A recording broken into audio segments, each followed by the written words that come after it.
Comenzamos casi sábado por FM Graffiti 87.9, viernes de 19 a 20 horas en la ciudad de Mar del Plata. Vamos a saludar ahora a Pablo Aceto. ¿Qué tal, Pablo? ¿Qué se cuenta? Muy buenas tardes, noches. Acá por el aire de Graffiti. Recuerden que también estamos en el canal de YouTube, Prohibido Olvidar. Hoy, un día especial. Estamos en Veda Política. La vida política consiste en que no se puede hacer promoción de candidato, lista. Lo que sí se puede hablar son de acto de gobierno o cosas así, pero vamos a profundizar otro tema eh, sobre lo que es ya la primer potencia en el mundo, que es China. China acaba de eh, aprobar el 15º plan quinquenal. Es un plan de 5 años que el buró del Comité Central, recordemos que en China el régimen es comunista, hay partido único, y se reúne lo que sería la forma de democracia del comunismo en los delegados una vez cada 5 años, donde plantean el plan que se va a ejecutar. Hay que decir esto, nadie se va de China. Sí se han ido capitales extranjeros de la Argentina. Y usted dirá, ¿y por qué no se van? Porque lo que diga el plenario nacional es lo que va a pasar. ¿Cómo lo demostraron? Con los 14 plenarios anteriores. ¿Qué es lo que busca desarrollar en estos 5 años? El desarrollo de alta calidad, es decir, buscar que los productos tengan mayor calidad, la autosuficiencia, que todo se haga en China, lo que nosotros llamaríamos reemplazo de exportaciones. Avance en tecnologías, avance en lo que es la tecnología de innovadores. Recuerden que China, desde que está Xi Jinping, bueno, esto ya es una información vieja, del año pasado. Hasta el año pasado, durante su gestión, se sumaron 7 millones de ingenieros al sistema. Es decir, gente que se recibió. Recibidos en China. Por supuesto. Bueno, la autosuficiencia, no depender de nadie, avances en lo que es la tecnología, avances en lo que son las reformas para integración culturales y étnicos, según Mondino, que son todos iguales. Sí. Bueno, hay etnias, ellos reconocen de acuerdo a cada región, como sucede en la Argentina, de que tener a tucumanos, los santiagueños, ellos tienen una gran diferencia entre lo que es la China costera, que la comercial, la moderna, y la China del interior, la del campo, que ellos buscan integrar.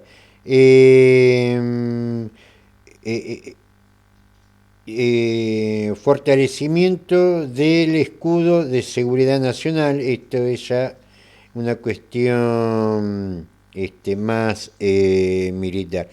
¿Cuándo empieza estos planes quinquenales que puso a China como primera potencia. Yo siempre recuerdo, siempre le digo, China, un chino de mi edad, conoció a la hambruna. Ahora son primera potencia. Sí. Eh, el primer plan quinquenal se dio en 1953, fue 1953-1957, que bueno, en esa época no tenían una gran estructura educativa, entonces empezaron a mandar chinos a todas las universidades del mundo.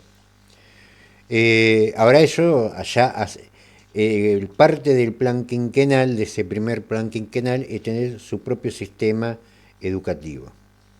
Lo lograron con creces. Y empezó en el año 53. ¿Qué tomaron como modelo? En esa época estaba Mao. ¿Qué habían tomado ellos como modelo de planificación? Uno que empezó en 1947 y terminó en 1951. Fue la Argentina.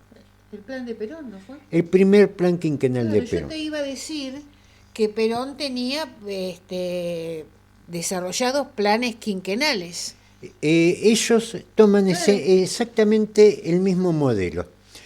¿Qué es lo que el modelo? Es definir prioridades. En definitiva, decir, mira, ahora por dónde empezamos.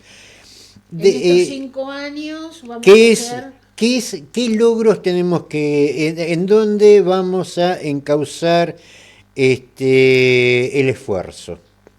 Digo, podrá ser que te guste Perón o no te guste Perón. Los chinos agarraron el plan, que no son peronistas, son comunistas, claro. Usaron el mismo modelo de Perón y ahora los tipos son primera potencia. Los tipos andan, las preocupaciones de los chinos es hoy cómo llevar fuentes de energía al lado oscuro de la luna. Son los que más fueron a la luna. No fueron los primeros, pero son los que más fueron.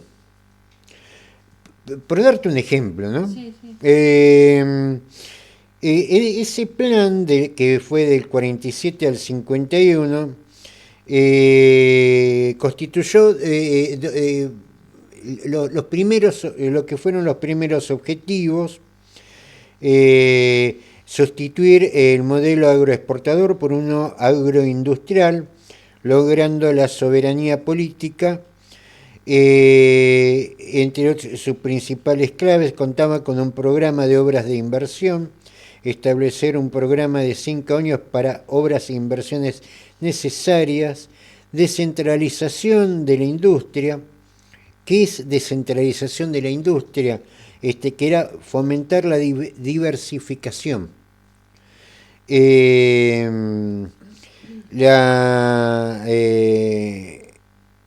La construcción de nuevas zonas industriales. Recordemos, siempre se habla, por ejemplo, que eso fue del primer plan quinquenal, lo que fue a la altura, cerca de la costa, donde está la actual, lo que era la antigua cuartel del Comando Radioeléctrico, que hay 4 manzanas, que ahí se constituyó una de las cisternas más grandes de la ciudad, que es lo que le permite a los marplatenses tomar agua. Bueno, es parte de ese plan quinquenal. Se compró en esa época esos terrenos que eran para hacer la cisterna. Bueno, también la construcción de nuevas zonas industriales, fuentes naturales de energía, vías de comunicación y mercado de consumidores. En economía se buscaba reducir la dependencia del exterior, igual que los chinos ahora. Lo de la autosuficiencia estuvo en los 14 planes quinquenales. Siempre el objetivo de China fue la autosuficiencia, que es también parte de lo que es el primer plan quinquenal. También se impulsó la expansión de la marina mercante. Bueno, les digo, la marina mercante argentina era la segunda más importante del mundo. ¿En qué año, más o menos? Estamos hablando de ¿Del entre mismo periodo? el 47 y el 51. Fue la más importante del mundo. La primera era la Unión Soviética.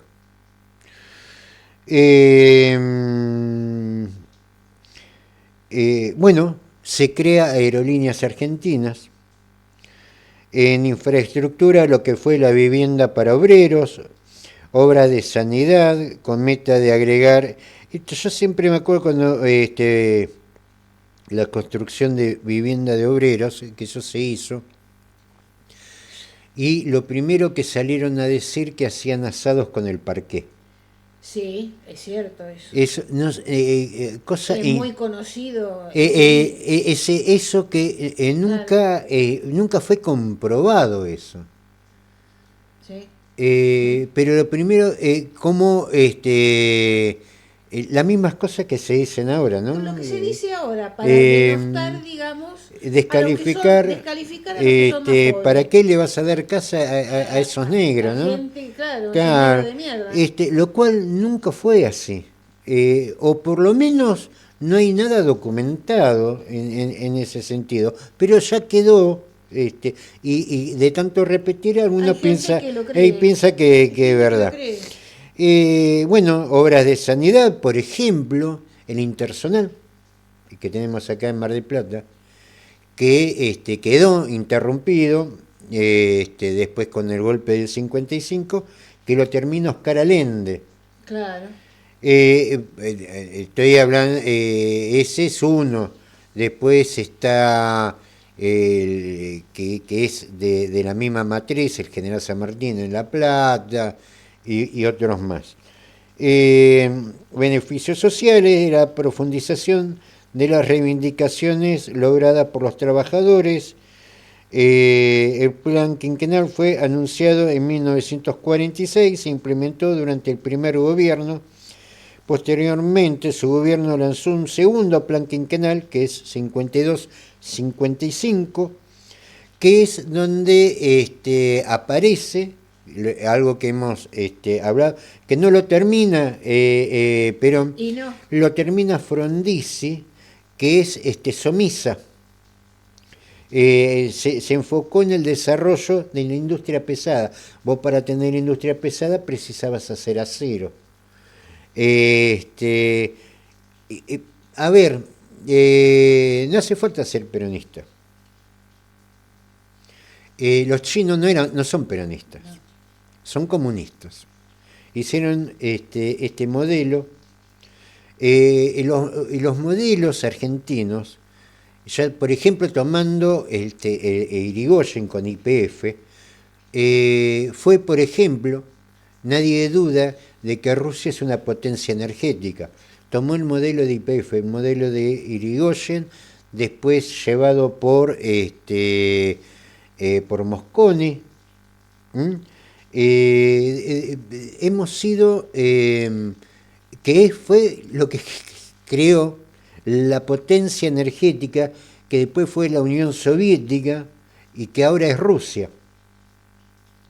Todos esos caminos hemos dejado para convertirnos en lo que somos ahora, ¿no? En lo que somos Digo, ahora. esto de que la libertad es vaya cada uno y haga lo que se le antoje, bueno, acá hemos llegado. Porque no es que las ideas de la libertad vinieron ahora. Las ideas de la libertad están desde el 76 y más o menos se ha profundizado. Pero fíjese cómo llegó China a ser, copiando un esquema, un plan quinquenal, decir, bueno, en estos 5 años vamos a hacer a priorizar tales cosas. Terminado eso, dentro de 5 años empezamos a hacer otras más. Partido Comunista, Partido Único. Ahí no se va a elecciones, ahí se eligen delegados y son nada más que lo del Partido Comunista, y no se va a ninguna empresa. ¿Por qué? Porque todos confían en que lo que sale en el plenario nacional del Partido Comunista Chino para los próximos 5 años, eso es lo que va a pasar. Y entonces todos dicen, bueno, bárbaro, esto va para adelante, esto es negocio. Fíjense que con las ideas de la libertad se han ido todas las empresas extranjeras que generaban trabajo, quedaron nada más que los chantas y los extractivistas y lo que vinieron a hacer de Carritré. Bueno, Pablo, vamos a ir ahora a la columna internacional de Carlos Juncos. Muy buenas tardes, estimados oyentes de Casi Sábado. Un cordial saludo para nuestros compañeros Gloria Álvarez, Pablo Aceto y Carlos Matos, con quienes realizamos este programa, que llega a ustedes todos los viernes a las 19 horas a través de la FM 87.9, Radio Graffiti, desde la ciudad de Mar del Plata, Buenos Aires, Argentina. Aquí comienza la columna internacional, en la voz de Carlos Juncos. Muy buenas tardes para todos, sean todos muy bienvenidos a esta nueva entrega de la columna internacional para el programa Casi Sábado.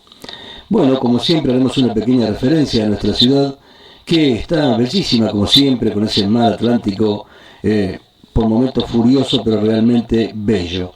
Así que nada, paseando por esta hermosa ciudad, disfrutando de sus pasajes, de sus parques, de sus calles, y también de un clima bastante favorable. Si bien por momentos refresca en la tardecita o en la noche, hacen días muy lindos y la temperatura está marcando realmente ya el avance incontenible de la primavera. Bueno, dicho estas pequeñas reflexiones con respecto a nuestra querida ciudad, pasaremos a las noticias internacionales que hemos preparado para ustedes.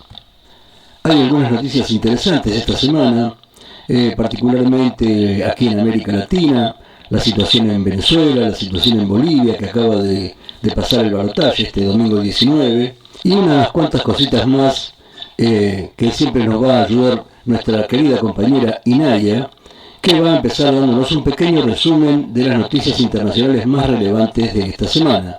Las noticias más relevantes incluyen las sanciones de Estados Unidos a petroleras rusas y la respuesta de Putin, la situación en Gaza con el anuncio de Israel de muertes de miembros de Hamas, la postura de la ONU y la preocupación por la hambruna, el robo de joyas de la corona francesa en el Louvre y la investigación, y las declaraciones de Trump sobre el apoyo a Israel si anexa Cisjordania. Bueno, titulares muy interesantes, Inaya. ¿Qué te parece si los amplías un poco más? A ver, contale a nuestra audiencia algunos detalles más sobre este tema. Los eventos clave son: conflicto Israel-Hamas. Israel anunció la muerte de miembros de Hamas, mientras la ONU alertó sobre la hambruna en Gaza. Además, el Tribunal Supremo israelí dio 30 días al gobierno para decidir si permite la entrada de periodistas a Gaza, y Estados Unidos advirtió a Israel de que perderá su apoyo si avanza en la anexión de Cisjordania. Rusia y Ucrania. Estados Unidos impuso sanciones a las dos principales petroleras rusas, Rosneft y Lukoil IS, como presión para un alto el fuego en Ucrania. El presidente ruso, Vladimir Putin, calificó la medida de acto inamistoso, pero minimizó su impacto económico. Robo del Louvre, París. La policía investiga la sustracción de 8 o 9 joyas de la corona francesa de la Galería de Apolo. Los ladrones actuaron en unos 7 minutos usando un montacargas para acceder y luego escapar.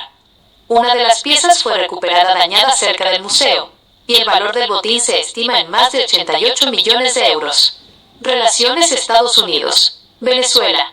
Nicolás Maduro afirmó que Venezuela posee más de 5.000 misiles rusos, advirtiendo a Estados Unidos en medio de una escalada de tensión con el presidente Donald Trump.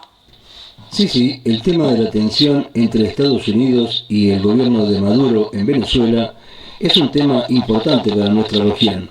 ¿Qué podés contarnos con respecto a eso, Inaya? La tensión entre Estados Unidos y Venezuela ha escalado debido a una serie de declaraciones y movimientos militares, principalmente en relación con la lucha contra el narcotráfico y el apoyo de Rusia al gobierno de Nicolás Maduro. Los puntos clave son: 1. Declaración de Maduro sobre misiles. Nicolás Maduro afirmó que Venezuela posee más de 5.000 misiles antiaéreos portátiles Igla-S de fabricación rusa desplegados en puestos clave de la defensa. El objetivo de esta declaración, según Maduro, es disuadir a Estados Unidos y garantizar la paz y la estabilidad, enviando un mensaje claro: el que entendió, entendió. El misil Igla-S es un sistema de defensa antiaérea diseñado para derribar aviones, helicópteros y drones a baja altitud. 2. Ofensiva de Estados Unidos en el Caribe, antidrogas. El gobierno de Donald Trump ha intensificado las operaciones navales y aéreas en el Caribe, cerca de aguas venezolanas, y más recientemente en el Pacífico, bajo la justificación de una lucha contra el narcotráfico. Se han reportado varios ataques a embarcaciones sospechosas de transportar drogas, narcolanchas y submarinos, que han resultado en muertes. El presidente Trump ha declarado que considera a los cárteles como grupos terroristas y ha dicho que sus fuerzas están preparadas para llevar la ofensiva a operaciones terrestres si es necesario. 3. Respuesta de Venezuela a la ofensiva. Maduro ha interpretado el despliegue militar de Estados Unidos como una diplomacia de cañonera del siglo XXI y una maniobra para forzar un cambio de gobierno en Venezuela. El ministro del Interior venezolano, en respuesta a los ataques estadounidenses en el Pacífico, declaró: los ataques a Colombia son ataques a Venezuela, uniendo la ofensiva antidrogas de Estados Unidos con el territorio venezolano. 4. Alianza Rusia-Venezuela. Las tensiones se enmarcan en el refuerzo de la alianza militar entre Rusia y Venezuela. El canciller ruso, Sergei Lavrov, ha manifestado el apoyo de Moscú al desarrollo estable e independiente de Venezuela. Previamente, ha habido reportes sobre la presencia de tropas, bombarderos, Tupolev 160 y sistemas de defensa rusos como el S-300 en Venezuela, lo que Estados Unidos percibe como una amenaza a su esfera de influencia. Sí, ese es uno de los aspectos más recientes y más llamativos de Venezuela, ¿no? Esta confrontación casi abierta. Pero por otro lado también Venezuela es noticia porque el Premio Nobel de la Paz 2025 le fue otorgado a la líder opositora venezolana María Corina Machado. El Comité Noruego del Nobel la reconoció por su incansable labor en la promoción de los derechos democráticos del pueblo venezolano y por su lucha por lograr una transición justa y pacífica de la dictadura a la democracia. En el momento del anuncio, Machado se encontraba en Venezuela. Así que, ¿qué puedes decirnos de esto, Inaya? ¿Vos qué te parece? El premio reconoce a María Corina Machado por su lucha civil, persistente y pacífica por la democracia en Venezuela, defendiendo elecciones libres y enfrentando un régimen autoritario. El Comité Nobel destacó su papel como símbolo de la resistencia civil y su trabajo para lograr una transición justa y pacífica. La noticia generó reacciones encontradas. La oposición venezolana y líderes internacionales celebraron el galardón como un espaldarazo global a la causa democrática. El gobierno de Nicolás Maduro y medios alineados al chavismo criticaron el premio calificándolo de golpista y político. El Nobel subraya la importancia de la defensa de la democracia como condición para la paz duradera. Bueno, como vemos, Venezuela, como tantos otros países de América Latina, vive esta compulsa, ¿no?, entre dos sectores que se confrontan y ambos dicen que tienen la verdad y ambos dicen que uno es de derecha, que cada uno acusa al otro de derecha y en realidad son todos de derecha. No hay ningún gobierno de izquierda en América Latina. Si bien el presidente de Chile es del Partido Comunista y también el de Colombia, eso no significa que los gobiernos sean de izquierda, ni mucho menos, muy lejos de todo eso. De todas maneras, Bolivia fue al balotaje, ¿no?, este domingo 19, y el centroderechista Rodrigo Paz Pereira ganó el balotaje presidencial en Bolivia este domingo 19, como decíamos, convirtiéndose en el nuevo presidente con el 54,5% de los votos frente a Jorge Tuto Quiroga. La elección marca el fin de 20 años de gobierno del movimiento al socialismo más. Paz asumirá el cargo el 8 de noviembre en un contexto de crisis económica. ¿A vos qué te parece, Inaya? ¿Podés ampliar un poco todo esto? Un evento que marca un giro político significativo en el país. Aquí tienes los puntos clave. 1. Ganador y contexto histórico. Ganador, Rodrigo Paz Pereira del Partido Demócrata Cristiano PDC, fue elegido como el nuevo presidente de Bolivia. Resultado, Paz se impuso en la segunda vuelta, balotaje, con aproximadamente el 54.5% de los votos frente al candidato conservador Jorge Tuto Quiroga. Fin de una era. Su victoria pone fin a casi 20 años de gobiernos del movimiento al socialismo, más el partido del expresidente Evo Morales. Este resultado ha sido calificado como un viento de cambio y renovación para Bolivia. 2. Ejes de su discurso y programa de gobierno. El programa de Paz se centra en la estabilidad económica y la apertura internacional, con un perfil de centroderecha moderado que busca la reconciliación nacional. Modelo económico. Paz y su vicepresidente electo, Edman Lara, han prometido un capitalismo para todos y buscan la liberalización de la economía boliviana. Aboga por un nuevo modelo económico basado en una mayor redistribución fiscal hacia los gobiernos subnacionales. Crisis económica. Enfrenta el gran desafío de la crisis económica, prometiendo racionalizar el gasto público y considerar el congelamiento de las actividades deficitarias de las empresas públicas para reasignar esos recursos. Relaciones internacionales. Prometió abrir Bolivia al mundo, enfatizando la necesidad de recuperar lazos con la comunidad internacional tras el aislamiento percibido durante la gestión del MAS. Bueno, como siempre se nos está agotando el tiempo, así que agradecerle a Inaya por todas estas interesantes opiniones y por toda esta información. Y bueno, desearles a todos ustedes un excelente fin de semana, que lo pasen muy bien y nos encontraremos en el próximo programa. Muchas gracias, Carlos Juncos. Vamos a compartir ahora una nota de Pablo Aceto en Cazador de Noticias. Milei dolariza los costos de generación eléctrica y se vienen fuertes tarifazos, dice Pablo Aceto. La resolución número 400/25, que entrará en vigencia el 1 de noviembre, establece la dolarización de los costos de generación en el mercado eléctrico mayorista. El dirigente del Partido Socialista Auténtico de Mar del Plata, Batán, en Unidad Socialista, alertó que la medida implicará fuertes aumentos para los usuarios residenciales. Según el texto oficial, las generadoras, distribuidoras y grandes usuarios podrán contratar libremente la compra y venta de energía y potencia en un esquema denominado mercado a término. Además, se fija en dólares la remuneración para ciertos servicios de generación con valores que alcanzan los $9.000 por megavatio, mes disponible en concepto de reserva de confiabilidad. Desde la Secretaría de Energía sostienen que el cambio permitirá mejorar la competitividad y la previsibilidad del sector y que la dolarización servirá para atraer nuevas inversiones. Sin embargo, distintos organismos de defensa del consumidor y analistas advierten que el impacto podría trasladarse a las facturas de los hogares. Estamos frente a una dolarización encubierta de las tarifas eléctricas. El usuario común terminará pagando el costo de la energía a valor dólar, dice Pablo Aceto, aunque la norma no define aún los nuevos cuadros tarifarios finales para usuarios residenciales. Se espera que el aumento de los costos para las distribuidoras y generadoras, al quedar dolarizados, termine siendo trasladado al usuario final.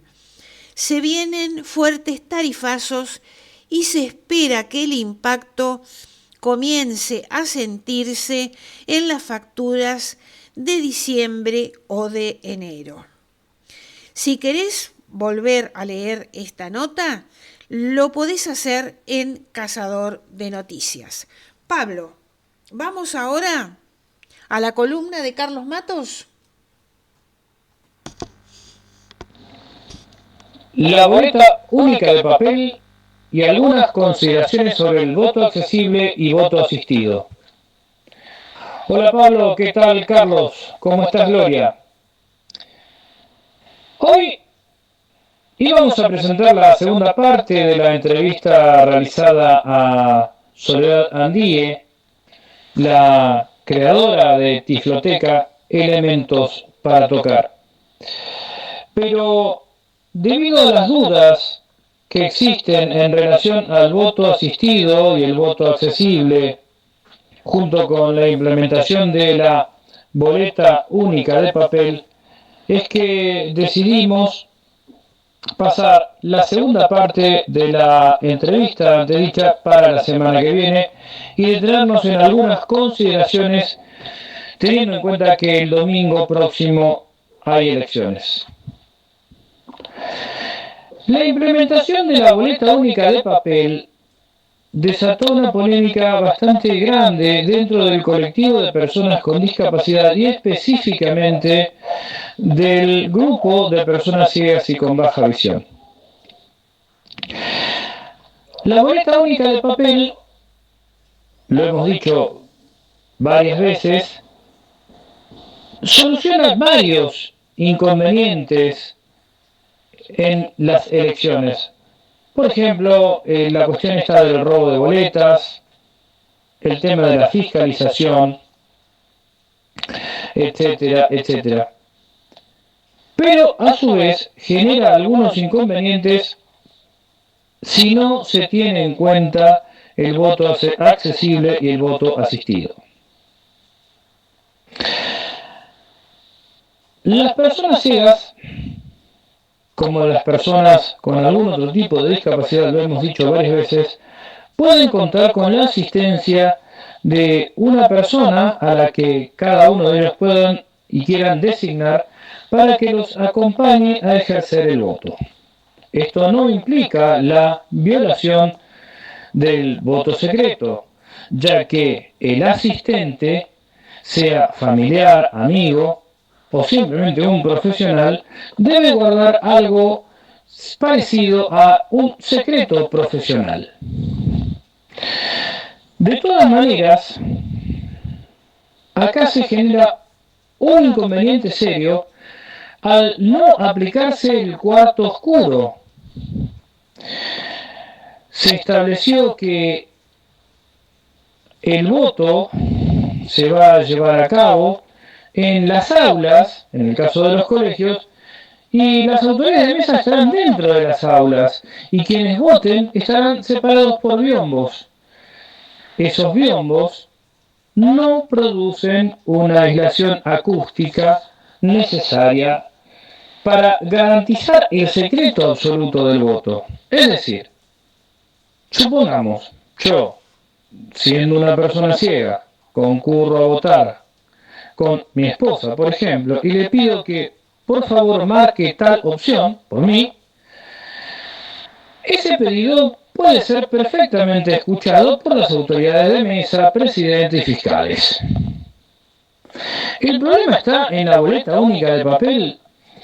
Diríamos que no, que en tal caso el problema se genera por la inexistencia del cuarto oscuro y de la soledad que el elector tiene en ese cuarto oscuro. Soledad que, aunque esté acompañado el elector por un asistente, esa soledad se mantiene. Para solucionar este inconveniente, la Unión Marplatense de Acción Social por los Derechos del Ciego y Amblíope, UMASDECA, puso a disposición unas plantillas que se superponen a la boleta para poder establecer los límites de cada una de las opciones. La idea es que haya una plantilla por cada establecimiento escolar o por cada lugar de votación. Esto ya es responsabilidad de los delegados de cada una de las escuelas.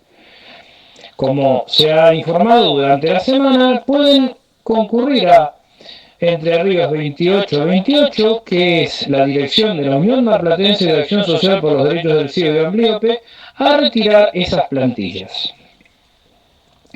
La persona ciega debe hacer coincidir la plantilla con la boleta y a partir de ahí puede marcar la opción teniendo en cuenta las divisiones. Es recomendable que previamente lea o se haga leer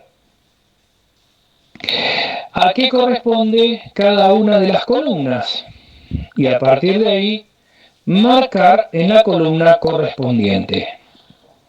Cuando decimos lea, nos referimos a la utilización de elementos como el celular, apelando a los distintos códigos que permiten el acceso a la información, como el código QR, que contiene la información de la boleta única de papel. De todas maneras, queremos remarcar una vez más que el inconveniente acá estaría generándose en principio por la falta de aislamiento necesario para mantener la privacidad del voto. Vamos a ver cómo se desarrollan los comicios y desde las distintas asociaciones de personas con discapacidad, desde la Unión Marplatense de Acción Social por los Derechos del Ciego y Amblíope, muchos asociados ya nos hemos, entre comillas, autoconvocados para tener algún encuentro o reunión después de las elecciones y hacer las evaluaciones correspondientes para elevar nuestras conclusiones a distintos organismos. Por ejemplo, el Instituto de Derecho de la Discapacidad del Colegio de Abogados, Departamento Judicial Mar del Plata, a la Cámara Electoral, etcétera, etcétera, etcétera. Por supuesto que convocamos a toda la ciudadanía y muy especialmente al colectivo de personas con discapacidad a que concurran a emitir su voto. Hacerlo de la mejor manera posible en el sentido de explicar a las autoridades cuáles son los inconvenientes que se presentan y la necesidad de que se garantice el secreto del sufragio. Nos encontramos el viernes próximo, cuando sea nuevamente casi sábado, para evaluar aspectos técnicos del comicio y continuar con la segunda parte de la nota realizada a la creadora de Tifloteca, Elementos para Tocar, Soledad Andie. Hasta la semana próxima. Muchas gracias, Carlos Matos. Un estudio revela la magnitud del endeudamiento familiar. Casi 9 de cada 10 consumidores endeudados en Argentina tiene problemas para saldar sus préstamos. El dato se desprende de un informe realizado por las consultoras La Sastrería y 3.0, dirigidas por los analistas Raúl Timerman y Sheila Wilker, respectivamente. El estudio expone un fenómeno que crece mes a mes.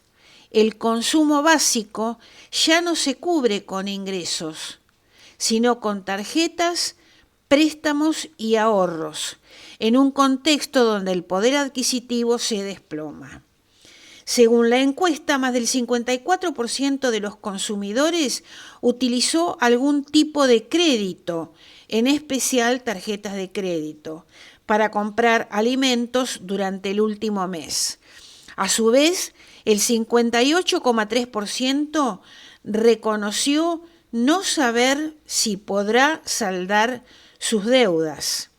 La tarjeta de crédito se impone como medio de pago para la subsistencia cotidiana.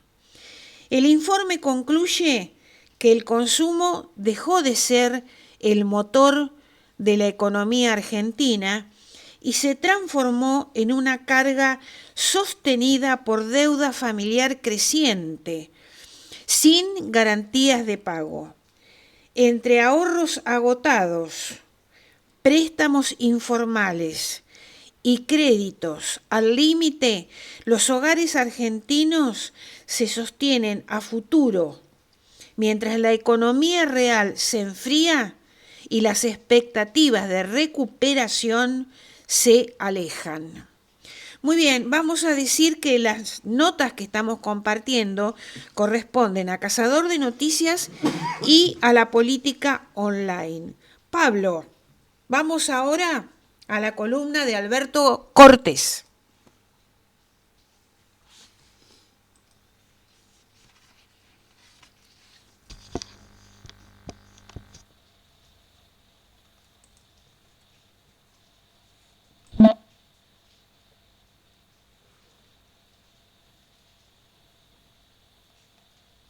Muy buenas tardes, estimados oyentes de Casi Sábado.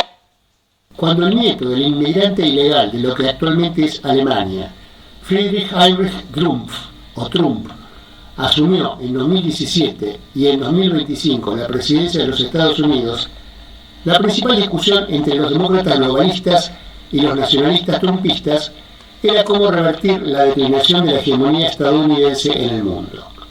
Previamente, en 2016, habían corrido de la interna demócrata Bernie Sanders con procedimientos ilegales, como ventiló Wikileaks.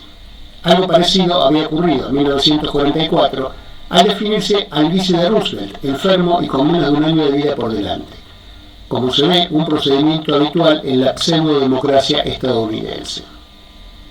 Sin embargo, las formas para consolidar su poder y tratar de dar vuelta a esa tendencia mundial en su segundo mandato sorprendieron, incluso a pesar de la experiencia previa, por la agresividad y arrogancia aún bastante superiores a las de la primera presidencia con las que encaró la administración. También por las disculpas y contramarchas a las que se ve obligado constantemente ante las respuestas que va encontrando a cada una de sus iniciativas. Muchos han subrayado que, a pesar de la retórica anti-inmigrante de Trump, en su primer mandato, más allá de iniciativas grandilocuentes como la del muro en la frontera mexicana, en definitiva, Obama había, mucho más silenciosamente, deportado más inmigrantes que Trump. Ahora trata de compensarlo con una brutalidad y falta de respeto a los derechos humanos aún superiores a los desplegados en el periodo precedente. Campos de concentración monstruosos para inmigrantes, cacerías despiadadas en todos los rincones del territorio estadounidense, deportaciones a prisiones de alta seguridad en El Salvador, con golpizas y maltratos sistemáticos, hasta de artistas extranjeros que habían ingresado legalmente a Estados Unidos para grabar discos, etc. Ya en el mandato previo se había mostrado, aún más que los demás presidentes norteamericanos, lo que ya es mucho decir, como un aliado incondicional de Israel, conducida en ambos periodos por su ultraderecha sionazi. Así reconoció, en contra de todas las resoluciones de la ONU y el derecho internacional, su capital en Jerusalén y no en Tel Aviv, anexiones ilegales de territorios árabes, canjeó a Marruecos un reconocimiento también ilegal y contrario a la ONU y a la Corte Internacional de Justicia de su pretendida soberanía sobre el Sáhara Occidental por su reconocimiento de Israel, etc. Ahora le tocó gobernar Estados Unidos en simultaneidad con el genocidio israelí en Gaza, y no dudó, como Biden, en hacerse cómplice directo del mismo. Aunque acepta ser conducido de las narices por Netanyahu en muchos temas, el bombardeo israelí de la capital de Qatar fue algo que excedió lo que hasta Trump estaba dispuesto a tolerar sin mostrar discrepancias. No hay probablemente precedentes de un país sentado a negociar con una fuerza adversa, en este caso Hamas, en un tercer país neutral, en este caso Qatar, y que viole abiertamente la soberanía de ese país e intente asesinar fallidamente a la cúpula de los negociadores del otro bando. La política arancelaria unilateral, pasando de nuevo olímpicamente sobre el derecho internacional, en este caso los acuerdos firmados en el marco de la Organización Mundial del Comercio, ha traído resultados contradictorios, produciendo una contracción económica inicial pero con un rebote posterior. El hueso más duro de roer en las negociaciones país por país que siguieron al llamado Día de la Liberación, entre comillas, de Trump, día en que anunció esos aumentos tarifarios unilaterales, ha sido China, que contraatacó con restricciones a las exportaciones de tierras raras, imprescindibles en diversas aplicaciones, y de las cuales son el primer exportador mundial. Para concentrarse en la disputa con China, intentó, y creyó que iba a lograr fácilmente, poner fin a la guerra de Ucrania, las firmes posiciones de Rusia en la negociación, que se niega a un mero cese del fuego sin resolver las cuestiones de fondo que originaron el conflicto, y la intransigencia de Zelensky, cuya supervivencia tiene su mandato presidencial vencido hace rato, depende de la continuidad de la guerra y además no puede presentarse internamente como el perdedor de los vastos espacios territoriales que de hecho ya no controla, gozando del apoyo guerrerista de la mayoría de los países europeos. Hicieron que el objetivo fuese mucho más arduo de lo que Trump había supuesto. El intento de recostarse en lo que considera su patio trasero, América Latina, es complejo. Solo tiene como títeres a narcos como Noboa de Ecuador y Milei de Argentina, y los jefes de Estado de algunos países pequeños más, El Salvador, de creciente impronta dictatorial como Ecuador, Guyana, Panamá, Trinidad y Tobago, entre los más sumisos. La gigantesca presión ejercida sobre Venezuela durante su primer mandato fracasó estrepitosamente. El gobierno bolivariano no pudo ser derrocado y en la actualidad es uno de los países que más crece en la región, desde un piso muy bajo por la crisis anterior provocada por el bloqueo, habiendo encima logrado por primera vez en décadas promover una diversificación económica y una casi autosuficiencia alimentaria que anteriormente parecían imposibles por la cultura predominante de apoyarse en la renta petrolera exclusivamente. Trump dio rienda suelta a su cubanofóbico y venezofóbico secretario de Estado Marco Rubio, que no pertenece al corazón del trumpismo, sino que hasta había llegado a competir con él en alguna primaria presidencial republicana, para montar en el Caribe una gigantesca provocación militar, buscando un casus belli que le permitiera eventualmente avanzar en una confrontación militar. El gobierno bolivariano ha reaccionado con extrema firmeza, pero también cautela, movilizando al pueblo, reclutando millones de milicianos, ajustando una permanente alerta de las fuerzas militares, activando la solidaridad internacional ante las flagrantes violaciones norteamericanas de las reglas básicas del derecho internacional, pero al mismo tiempo actuando con prudencia ante las provocaciones. Estas han tensionado además las relaciones entre Estados Unidos y Colombia, dado que algunos de los tripulantes de lanchas asesinados extrajudicialmente por misiles estadounidenses podrían ser pescadores colombianos. La imprevisibilidad de la política trumpista, su carácter agresivo, el hecho de provenir del presidente de la aún primera potencia militar y segunda nuclear, aunque su declinación en otras esferas sea mucho más veloz, ha hecho que la mayoría de los países amenazados haya reaccionado con firmeza en la defensa de sus soberanías, pero también con cautela para no escalar conflictos. Caso peculiar porque no requiere de presiones ni amenazas, sino que está por vocación dispuesto a sobar la quena, entre comillas, de Trump, como diría su ladera Lila Lemoine, es el de Javier Milei. Desesperado además por la crisis que él mismo provocó y que amenaza con una catástrofe electoral, ha entregado directamente sin el menor pudor el manejo de la economía a los burócratas estadounidenses.